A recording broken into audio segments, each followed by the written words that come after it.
Alors, on va faire notre 8e message sur le livre de Ruth aujourd'hui, et j'ai appelé ce message « Sous les ailes de Dieu », et vous allez comprendre pourquoi. On va le lire dans le texte un peu plus tard. Mais je voulais commencer, donc, on avait arrêté la dernière fois que Boaz se montre extrêmement généreux et extrêmement bon envers Ruth. Et on commence alors aujourd'hui au verset 10, la réaction de Ruth. Elle tomba le visage contre terre, se prosterna et lui dit « Comment ai-je trouvé grâce à tes yeux pour que tu t'intéresses à moi, une étrangère ?» Et donc, nous nous rappelons que Ruth est sortie ce matin-là parce qu'ils sont arrivés à Bethléem et évidemment, ils viennent d'arriver, donc même s'ils avaient un petit champ qui appartenait à la famille ou quoi, ils n'ont pas eu le temps de rien planter et donc, ils ont besoin de manger.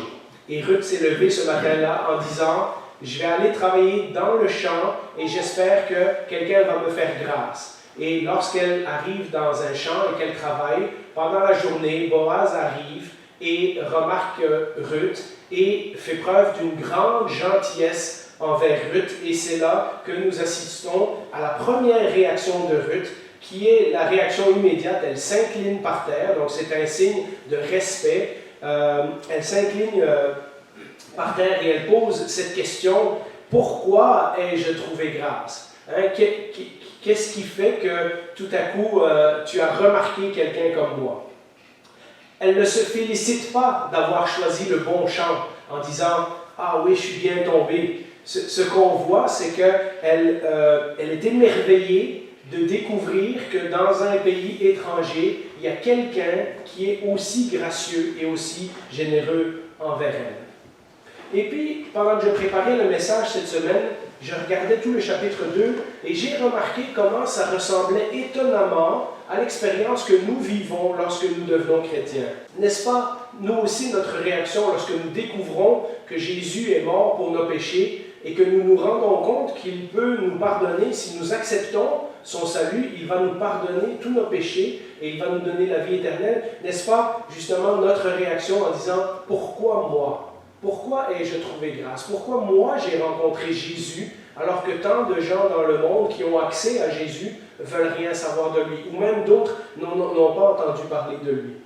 Quand nous réalisons l'étendue du péché dans notre vie, quand nous vivons sans Dieu et que tout à coup nous regardons ce que Jésus nous offre en retour, y compris ce qu'il nous offre pour la vie après cette vie, et puis que nous nous rendons compte que nous ne méritons rien, mais ce que nous avons reçu est un cadeau gratuit, nous devrions avoir la même réaction que Ruth. Nous devrions tomber sur notre visage et dire « Seigneur, pourquoi moi? Pourquoi tu m'as sauvé moi? Pourquoi tu es mort pour moi? » Évidemment, c'est une question rhétorique. Ça veut dire que dans la traduction second 21, ils disent bien « Comment ça se fait que j'ai trouvé grâce à tes yeux? » Il n'y a pas de réponse à ça. C'est ça la grâce. Mais c'est l'expression d'un cœur qui a été émerveillé par le cadeau qu'on vient de lui faire. Si on continue au verset 11, nous voyons la réponse de Boaz. Et cette réponse est très importante parce qu'elle nous apprend différentes choses. Boaz lui répondit « On m'a rapporté tout ce que tu as fait pour ta belle-mère depuis la mort de ton mari et comment tu as quitté ton père et ta mère et le pays de ta naissance pour aller vers un peuple que tu ne connaissais pas auparavant. Que l'Éternel te rende ce que tu as fait et que ta récompense soit entière de la part de l'Éternel, le Dieu d'Israël, sous les ailes duquel tu es venu te réfugier. » Et maintenant, vous comprenez pourquoi j'ai appelé ce message « Sous les ailes de Dieu », parce que ça, c'est la clé de la réponse de Boaz. Mais regardons sa réponse point par point. Là, on apprend trois choses en regardant ce que Boaz lui répond. La première chose, c'est que la réputation de Ruth a déjà fait le tour de Bethléem. Alors évidemment, Bethléem, à cette époque-là, ce n'est pas une grande ville, c'est un village, mais évidemment, dans les villages, ça implique que tout le monde se connaît. Donc, ça n'a pas pris de temps. Vous vous rappelez, quand on lisait le chapitre 1, quand Naomi arrive à Bethléem, tout le monde la reconnaît. Mais en fait, ils ne sont pas sûrs de la reconnaître parce qu'évidemment, la mort de son mari, la mort de ses deux garçons, 10 ans à l'extérieur du pays, etc. Et puis, toute l'amertume qu'elle a dans le cœur contre Dieu, ont changé Naomi. Et donc, les gens disent, est-ce que c'est bien Naomi? Donc, on imagine que Naomi, quand elle arrive à Bethléem, est dans un piètre état. Mais rapidement, la rumeur a fait le tour du village, qu'elle est revenue avec une étrangère, et puis on a parlé, et puis on a appris que Ruth avait fait du bien envers sa belle-mère, etc. Et l'amour et la loyauté qu'elle a témoigné envers sa belle-mère en restant attachée à elle, alors qu'elle aurait pu très bien faire comme sa belle-sœur, retourner auprès de sa famille, trouver un autre mari, rester dans sa religion, dans son pays, avec ses coutumes, etc. On se rend compte que ce que Ruth a fait pour Naomi est extraordinaire. Une Moabite, c'est-à-dire une ennemie du peuple d'Israël, qui s'occupe d'une Israélite, donc qui s'occupe d'une enfant de Dieu. Dans une époque où chacun faisait ce qui semblait bon à ses propres yeux, nous avons une étrangère qui fait ce qui est bon aux yeux de Dieu. Et ça, c'est extraordinaire. On a terminé la dernière fois en disant qu'il y avait un homme vertueux à Bethléem, un homme qui n'est pas parti à Moab chercher de la nourriture, un homme qui est resté pendant la famine, un homme qui s'est occupé de son village et de ses serviteurs. Et on a dit qu'il y avait au moins un homme à Bethléem qui faisait ce qui était bon aux yeux de Dieu, Boaz. Maintenant, nous avons également une femme à Bethléem qui fait ce qui est bon aux yeux de Dieu. Et étonnamment, ce n'est pas une Israélite, c'est une étrangère, c'est une qui vient de l'extérieur. Comme dans la parabole du bon samaritain, et là encore je pensais à ça cette semaine, et le lien m'est venu assez facilement. Elle, l'étrangère, elle a compris le cœur de la loi de Dieu. Vous vous rappelez dans la parabole que Jésus raconte dans Luc chapitre 10, et comment il termine sa conclusion lorsque le maître de la loi qui voulait piéger Jésus lui dit « Ah oui, c'est qui mon prochain ?» et que Jésus lui raconte toute l'histoire du bon samaritain. Il lui pose cette question à la fin. « Lequel de ces trois te semble avoir été le prochain de celui qui est tombé au milieu des brigands ?» Et l'homme est obligé de lui répondre « Celui qui a agi avec bonté envers lui, répondit le maître de la loi. » Et Jésus lui dit « Va agir de la même manière, toi aussi. » Et vous vous rappelez dans cette parabole du Samaritain, c'est le prêtre et le lévite ne veulent même pas s'occuper d'un Israélite qui est tombé au mains des brigands, et c'est l'étranger qui va s'occuper de lui. Et donc, je voyais un parallèle entre Ruth et le Samaritain très fort, c'est l'étrangère qui s'est occupée de l'Israélite. Et ça a marqué les gens du village, parce que Boaz en a entendu parler. La deuxième chose que nous voyons dans la réponse de Boaz, c'est qu'il lui fait un rappel. Lorsque Boaz dit que Dieu te repaye ou que Dieu te récompense pour ce que tu as fait, Boaz n'est pas, on pourrait comprendre que tu as été bonne envers Naomi, donc Dieu va être bon envers toi. C'est pas ça que ça veut dire. Boaz n'est pas en train de dire que Dieu va la récompenser parce qu'elle a fait des bonnes actions. Ce n'est pas fais ton possible et puis aide-toi et le ciel t'aidera, comme on dit dans l'expression populaire. Ce que Boaz est en train de faire, c'est qu'il est en train de rappeler à Ruth les bénéfices de se mettre sous la protection du Dieu d'Israël. En d'autres mots, maintenant qu'elle s'est mise sous la protection du Dieu d'Israël, Dieu va prendre soin de elle.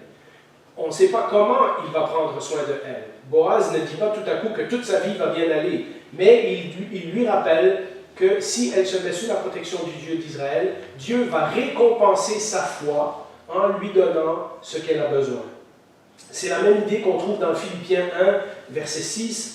« Je suis persuadé que celui qui a commencé en vous cette bonne œuvre la poursuivra jusqu'à son terme, jusqu'au jour de Jésus-Christ. » Et vous voyez encore comment cette réponse de Boaz ressemble à ce que le Seigneur nous donne comme réponse à nous. Parfois, lorsqu'on devient chrétien, on se dit « Bon, maintenant, il va falloir que je travaille fort pour faire plaisir au Seigneur. » Et ce verset dans Philippiens nous rappelle que non, le Seigneur qui a commencé à travailler en toi va continuer à travailler en toi jusqu'au jour où Jésus-Christ va revenir ou jusqu'au jour où tu vas rejoindre Jésus-Christ.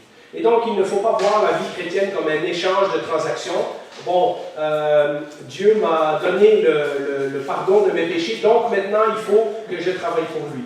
Vous voyez, Dieu continue à travailler dans notre vie, et tout comme Ruth, si nous nous mettons par la foi sous la protection de Dieu, Dieu va s'arranger pour qu'à la fin de notre vie, nous ayons obtenu ce qu'il nous avait promis. Maintenant, nous pourrions penser que ce qu'il nous a promis, et Justine et moi, on a appris ça dans notre cours cette semaine, nous pourrions penser que ce qu'il nous a promis, c'est un toit, C'est des vêtements, c'est la santé, c'est la sécurité. Oui, Dieu nous a promis tout ça, mais au ciel. C'est-à-dire que ce que nous avons besoin, c'est de lui en premier. Et les autres choses, ça viendra quand le Seigneur les permet. Il y a aujourd'hui on parlait tantôt de l'Église persécutée, il y a dans Hébreux 11 des textes très clairs qui nous disent oui, il y a des gens qui ont compris des grandes choses par la foi. Samson et David et Abraham, etc., etc.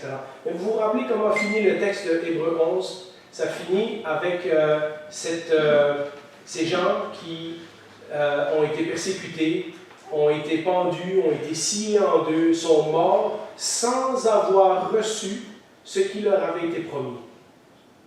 Mais ils attendaient du ciel une plus grande espérance.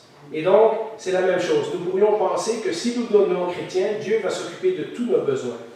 Et ce que la Bible nous dit, c'est que Dieu va s'occuper de nos besoins spirituels. Et c'est ce que nous allons voir dans la suite du message. Notre rôle est de marcher par la foi, comme Ruth, et de laisser les résultats à Dieu.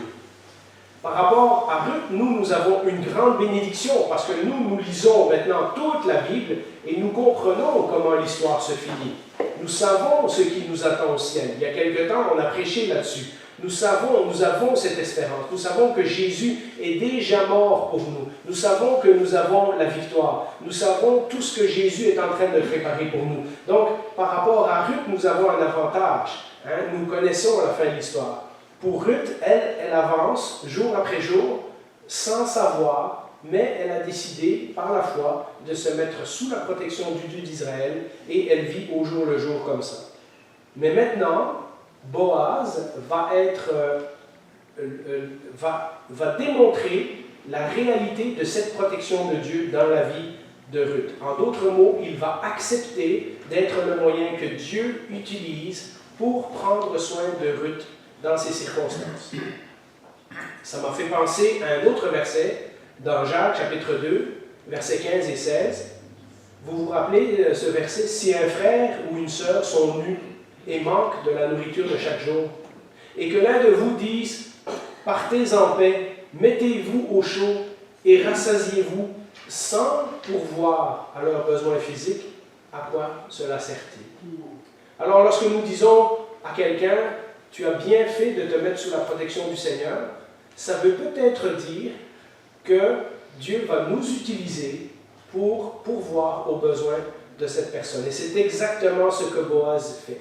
Il rappelle à Ruth qu'elle a bien fait de suivre le Seigneur et maintenant il va être l'exemple de celui qui va pourvoir aux besoins de Ruth pour lui démontrer la protection de Dieu. La troisième partie de la réponse de Boaz, et c'est la clé, je l'ai dit tantôt, et Boaz a tout compris, il a compris ce que Ruth a fait, elle a renoncé à tout pour se mettre sous la protection du Dieu d'Israël. Alors rappelez-vous, elle est une Moabite, elle vient d'une autre culture, elle vient d'une autre coutume, elle a adoré des faux dieux dans le temps, elle a décidé au chapitre 1 qu'elle suivrait Naomi envers et contre tout. Nous avons vu qu'il y a une véritable conversion dans la vie de Ruth, parce que alors que Naomi est amère contre Dieu, Ruth fait confiance à Dieu, alors que Naomi, qui est née en Israël et qui connaît Dieu, prend toutes les mauvaises décisions, Ruth, qui est née à l'étranger, décide de prendre toutes les bonnes décisions, et donc Boaz a compris. Au début de l'histoire, nous avons vu que Elimelech et Naomi se sont fiés sur leur propre plan. Après tout, c'était la famine. Qu'est-ce qu'il y a de mal à aller chercher du travail ou à aller chercher à manger ailleurs? Et par contraste, Ruth ne s'est pas fiée à ses propres plans. Elle a tout abandonné, elle a tout laissé, ce qui pouvait lui apporter une certaine sécurité, son pays, ses traditions, sa famille, tout ce qui lui était familier, même son avenir, pour suivre entièrement le Dieu d'Israël. Et en plus, elle n'a absolument rien à y gagner, puisqu'elle se retrouve à s'occuper de sa belle-mère, donc qui n'est même pas sa vraie mère, elle se retrouve à s'occuper de sa belle-mère, qui est une Israélite, et qui n'a aucun moyen de subsistance. Donc, si vous vous rappelez ce qu'on a dit, Ruth sait très bien dans quoi elle s'engage à la fin du chapitre 1. Elle va devoir s'occuper d'une dame âgée qui est veuve et qui n'a plus aucun moyen de subvenir à ses besoins, et pourtant Ruth accepte de faire ce pas-là, parce que ce qu'elle a découvert dans le Dieu d'Israël est plus important que tout le reste. Nous cherchons tous, que nous le voulions ou non, que nous l'admettions ou non, nous cherchons tous la protection de quelque chose ou de quelqu'un. Si je devais le résumer, je dirais c'est cette chose qu'il y a dans notre cœur qu'on se dit, si j'ai ça, au moins je suis correct. Et vous savez ce que c'est dans votre vie. Moi je sais que j'en ai plusieurs de ces choses-là dans ma vie où je me dis, si Dieu me donne ça, au moins je suis correct. Et pourtant, nous apprenons dans la réaction de Ruth une belle image d'une véritable conversion. Celle qui dit, si je n'ai rien, mais que j'ai Dieu, j'ai tout ce qu'il me faut. Et si j'ai tout le reste, mais que je n'ai pas Dieu, alors je n'ai rien du tout. La réaction de Ruth, c'est aussi une image de notre conversion. L'homme et la femme, vous, moi, qui un jour a dit, je renonce à mon style de vie, je renonce à mes choix, je renonce à ma liberté, je renonce à la vie que je vivais avant, je renonce à vouloir faire plaisir à Dieu par mes propres forces et de se mettre complètement sous la protection de Dieu et d'attendre de sa grâce. Dire, Seigneur, je ne peux rien faire pour mériter ton salut, mais si tu me le donnes gratuitement, je renonce à tout le reste pour te suivre. Les décisions que Ruth prend, aller avec Naomi, faire confiance à Dieu, partir ce matin-là, travailler dans un champ en disant j'espère tomber dans un champ de quelqu'un qui va me faire grâce, etc. Toutes ces décisions que Ruth prend tous les jours confirment que sa foi est réelle. Par cette expression, sous les ailes de Dieu, les ailes de Dieu sous lesquelles tu es venu t'abriter, c'est Boaz qui confirme que maintenant, Ruth est membre à part entière du peuple de Dieu. Le Dieu d'Israël, en d'autres mots, est devenu le Dieu de Ruth. Et Boaz l'a bien compris. Et c'est le premier dans l'histoire qui comprend ça. Naomi ne s'est pas rendu compte de ce que Ruth fait. Les gens du village, vous vous rappelez, on l'a dit, à chaque fois qu'on parle d'elle, on dit l'étrangère. Donc pour eux, c'est encore quelqu'un qui vient de l'extérieur. Boaz a compris que Ruth, lorsqu'elle a renoncé à tout pour suivre le Dieu d'Israël, est véritablement devenue une Israélite dans son cœur. Et il lui dit, le Dieu d'Israël, donc maintenant ton Dieu, sous lequel tu es venu mettre ta protection. Et on comprend maintenant que Boaz est le premier à accepter Ruth comme une membre du peuple d'Israël. Là, on pourrait se poser la question, Jean-Philippe, tu nous as dit dans un message précédent que les Moabites étaient les ennemis d'Israël et que Dieu avait dit qu'ils ne devaient pas se mêler ensemble. Alors, est-ce que Boaz ne désobéit pas à Dieu? Mais regardez, si nous lisons la généalogie de Jésus dans Matthieu 1, verset 5, nous apprenons ceci. Salmon engendra Boaz de Rahab. C'est-à-dire qu'il y avait un gars qui s'appelait Salmon, qui s'est marié avec une femme qui s'appelait Rahab, et je pense que vous devinez c'est qui, et de leur union est venu, c'est pas certain si c'est le fils ou le petit-fils, parce que dans les généalogies, des fois, on saute quelques générations, mais Boaz est né de cette famille-là. Et Boaz engendra Obed de Ruth.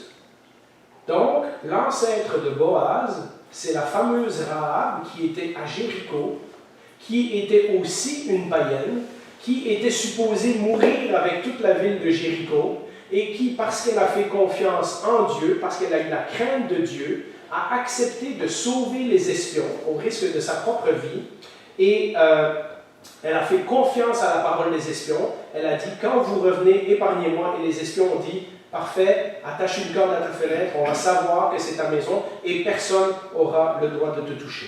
Et nous lisons dans Josué chapitre 6, si ça vous intéresse, vous le lirez, que finalement, Rahab a été acceptée comme membre du peuple d'Israël. Parce que ce n'est pas, sa race ou son ethnicité qui faisait qu'elle était israélite ou pas, c'était ce qu'il y avait dans son cœur. Rahab, par ses actions, a démontré qu'elle croyait vraiment au Dieu d'Israël Et à cause de ça, elle a été intégrée dans le peuple d'Israël. Et nous lisons dans la généalogie de Jésus qu'un Israélite qui s'appelait Salmon a fini par marier Rahab, et de là est venue la lignée de Boaz, et puis la lignée de Jésus. Et donc, je pense qu'on comprend maintenant pourquoi Boaz est si ouvert à intégrer Ruth, l'étrangère, comme une véritable Israélite. Boaz a vécu, peu auparavant, dans sa propre famille, le même genre de situation. Il a pu voir la grâce de Dieu manifestée envers sa famille. Il se rappelle que son ancêtre, Rahab, était une étrangère, mais que le peuple d'Israël lui a fait grâce. Et maintenant, Boaz agit de la même manière envers Ruth. Vous vous rappelez, ça m'a encore fait penser à une autre histoire dans Luc chapitre 7. Vous vous rappelez cette histoire de la femme pécheresse qui vient arroser les pieds de Jésus avec du parfum et qui ensuite lave ses pieds avec ses propres cheveux, etc. Et les gens qui sont là au repas avec Jésus sont scandalisés. Et Jésus est en train de dire non, non, cette femme sait qu'on lui a pardonné beaucoup de péchés et à cause de ça, elle témoigne beaucoup d'amour. Et il dit, mais celui à qui on pardonne peu, aime peu. Vous voyez, Boaz a vécu dans sa propre famille le pardon de Dieu. Rahab, qui était non seulement une étrangère, mais rappelez-vous, c'est une prostituée. Donc c'est une femme que son métier, c'était de coucher avec des hommes pour de l'argent. Elle est acceptée dans le peuple de Dieu. Celle à qui on a beaucoup pardonné va beaucoup aimer. Je pense que Boaz avait compris la grâce de Dieu parce qu'il l'a vue en action dans sa propre famille. Celui qui a reçu la grâce de Dieu est toujours prêt à la manifester envers les autres. Et donc, nous comprenons maintenant que Boaz ne fait pas ça juste parce qu'il est poli, il ne fait pas ça juste parce qu'il est courtois. Boaz a compris le cœur de Ruth. Boaz a compris que Ruth s'est vraiment convertie au Dieu d'Israël et il décide d'agir de la façon que la loi lui disait d'agir envers quelqu'un d'autre qui est membre du peuple de Dieu. C'est-à-dire, si tu vois ton frère ou ta soeur dans le besoin, c'est ta responsabilité de fournir à leurs besoins physiques. Alors évidemment, tout ça, ça entraîne une deuxième réaction de Ruth, et on peut bien s'y attendre, et on la lit au verset 13, et elle dit « Oh, que je trouve grâce à tes yeux, ou que je trouve encore grâce à tes yeux, mon Seigneur, car tu m'as consolé, et tu as parlé au cœur de ta servante. Pourtant, je ne suis pas moi comme l'une de tes servantes. » De nouveau, la réaction de Ruth peut nous étonner, hein, elle vient d'avoir la grâce, puis là elle redemande encore, elle dit « Oh, que je continue à trouver grâce à tes yeux hein, », et on pourrait dire hein, « c'est surprenant comme réaction ».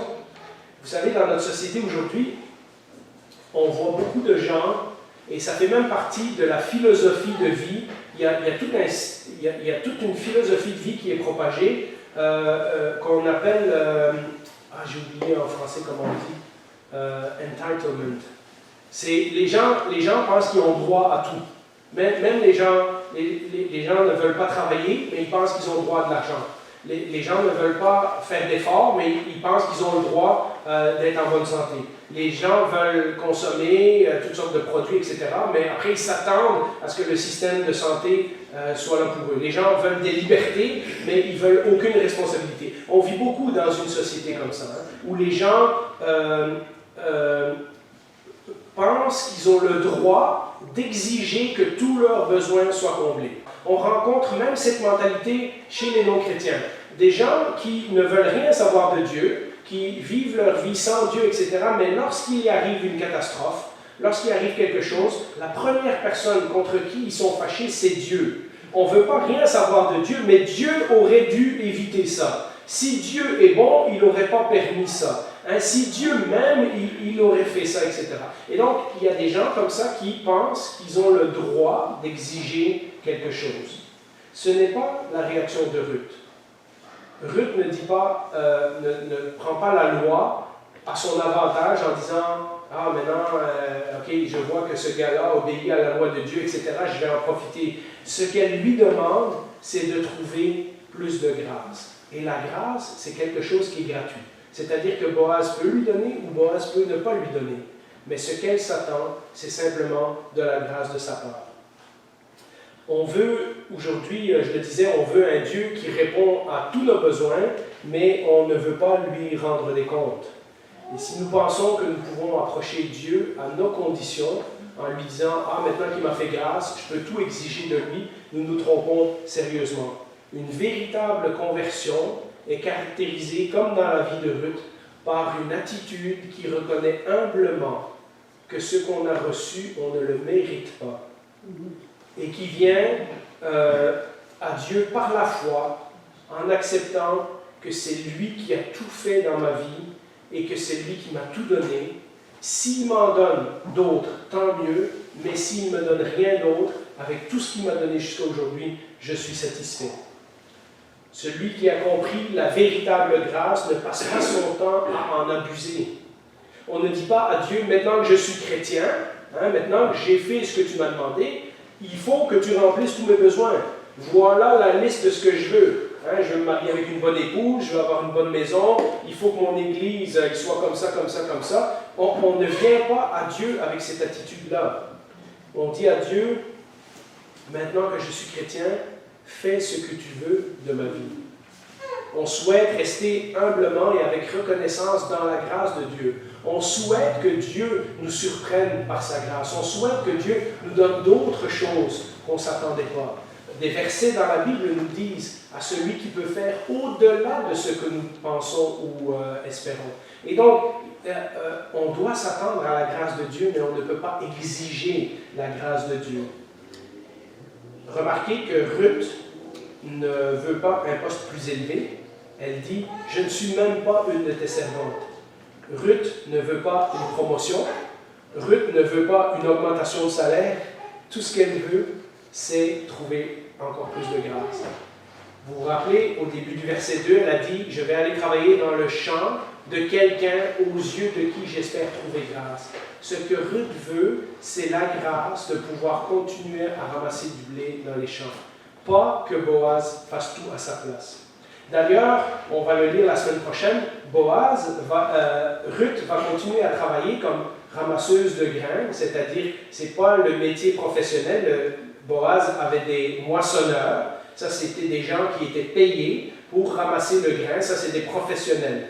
Les ramasseuses, comme Ruth, ce sont les pauvres qui passent après les ouvriers de Boaz et qui ramassent ce qui traîne, ce que les ouvriers ont oublié. Donc c'est un métier de pauvre.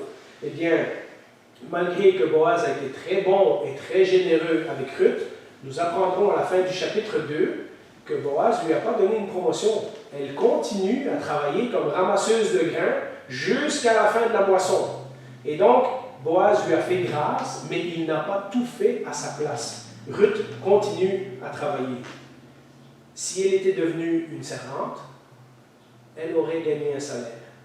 Mais alors, elle n'aurait plus eu la grâce. Vous voyez, quand on fait, si c'est le genre de transaction qu'on a avec Dieu, tu fais ça pour moi, je vais faire ça pour toi, parfait, mais ça s'arrête là. Tandis que si on dit, Seigneur, je n'ai rien à t'offrir, mais ce que tu me donnes, je le prendrai avec reconnaissance, eh bien, nous ouvrons la porte à ce que Dieu nous fasse grâce, à ce que Dieu nous donne des choses imméritées, à ce que Dieu nous donne des choses pour lesquelles nous n'avons pas travaillé.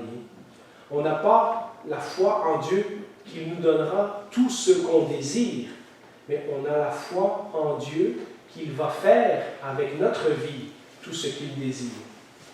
Comme un auteur disait, les ailes de Dieu ne nous épargnent pas les difficultés, mais elles nous aident à réagir fidèlement lors de nos difficultés.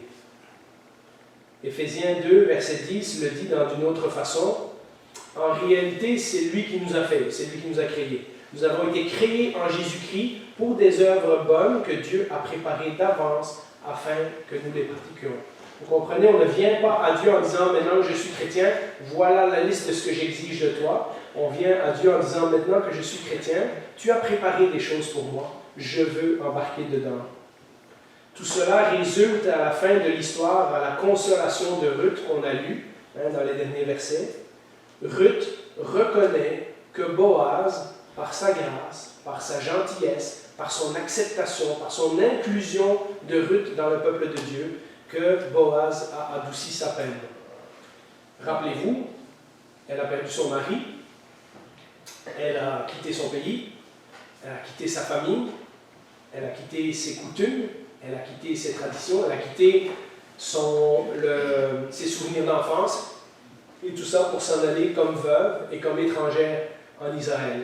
Et donc, même si au début de l'histoire, on la voit en train de travailler dans le champ, on peut imaginer la tristesse et tout ce qui pèse sur Ruth. Ce n'est pas parce qu'elle est courageuse et qu'elle travaille qu'elle n'est pas encore en train de vivre le deuil de toutes ces choses-là.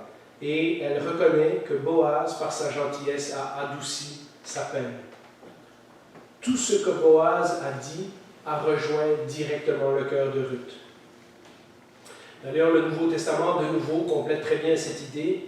Paul, dans Thessaloniciens, prévient les Thessaloniciens qui vont vivre des persécutions. Et ensuite, dans le chapitre 2, il commence à parler des temps difficiles, où ça sera difficile de suivre Christ, etc. Mais Paul rappelle ceci à l'église de Thessalonique, que notre Seigneur Jésus-Christ lui-même est Dieu notre Père qui nous a aimés et qui nous a donné par sa grâce une consolation éternelle et une bonne espérance. Voilà la chose principale que Dieu nous a donnée. Que Dieu donc console vos cœurs et vous affermisse en toute bonne œuvre et en toute bonne parole.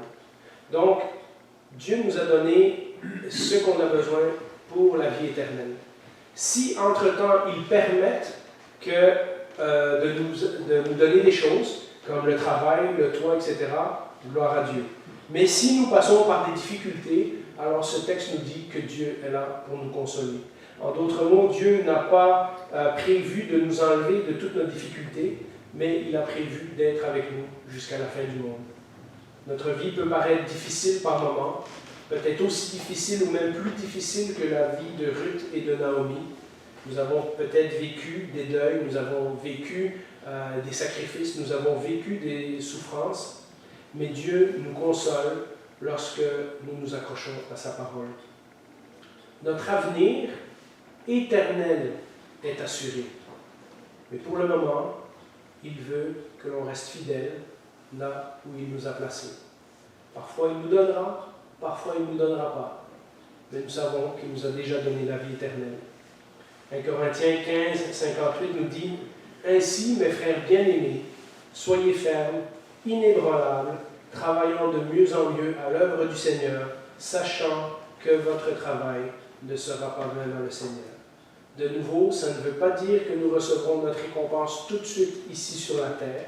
Ça veut dire que ce que nous faisons fidèlement pour le Seigneur dans notre vie de tous les jours, un jour, lorsque nous serons dans sa présence, ce travail ne sera pas vain. Dieu verra ce qu'on a fait et un jour, il nous récompensera. Pour le moment, nous devons continuer à marcher par la foi et nous devons continuer à marcher en nous fiant à sa grâce. Alors, ce qu'il nous donne, merci Seigneur, et ce qu'il ne nous donne pas maintenant, il nous donnera un jour. Je vous laisse un verset qui vous mettra peut-être l'eau à la bouche pour la semaine prochaine. On lit déjà le premier verset de l'histoire suivante pour que ça vous donne envie de revenir. Au moment du repas, Boaz dit à Ruth, approche et mange du pain. Et on va voir comment la troisième partie de la conversation va se développer là. Alors, prions. Bien, Seigneur, parfois, dans notre vie chrétienne, à cause des influences de la société, à cause de ce que nous pensons que nous avons besoin, ou à cause de ce que nous pensons que nous avons le droit, ou peut-être parfois parce que nous avons mal compris ta parole et nous avions l'impression que tu nous avais fait plein de promesses, que tout allait aller bien dans notre vie, eh bien, parfois, nous devenons frustrés. Et nous avons besoin de nous rappeler de ta grâce. Nous avons besoin de nous rappeler qui nous étions avant de te connaître. Nous avons besoin de nous rappeler ce que tu as fait pour nous sur la croix.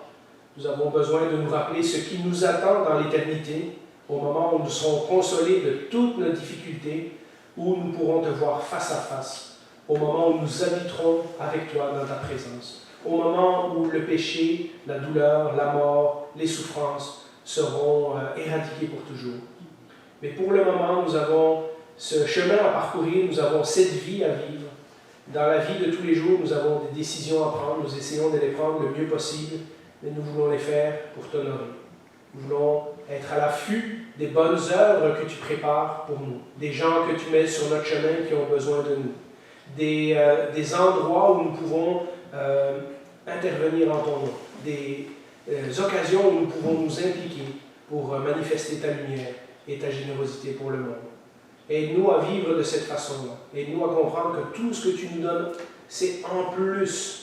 Tout ce que tu nous donnes de physique et de matériel, c'est en plus de ce que tu nous as déjà donné dans le pardon des péchés et dans la vie éternelle. Et pour ça, nous sommes reconnaissants à tout point de vue. Nous voulons continuer à nous fier à ta grâce. Quand tu nous donneras, nous dirons merci, gloire à toi. Et quand tu nous enlèveras, nous dirons que le nom de l'Éternel soit béni. Alors Seigneur, c'est ma prière pour chacun de nous, c'est ma prière pour cette Église, que nous puissions continuer d'avancer par la foi, que nous puissions continuer d'avancer dans la fidélité, dans la persévérance, à l'exemple de ces personnages que tu nous as mis, à l'exemple de Ruth, à l'exemple de Boaz. Merci Jésus. Amen.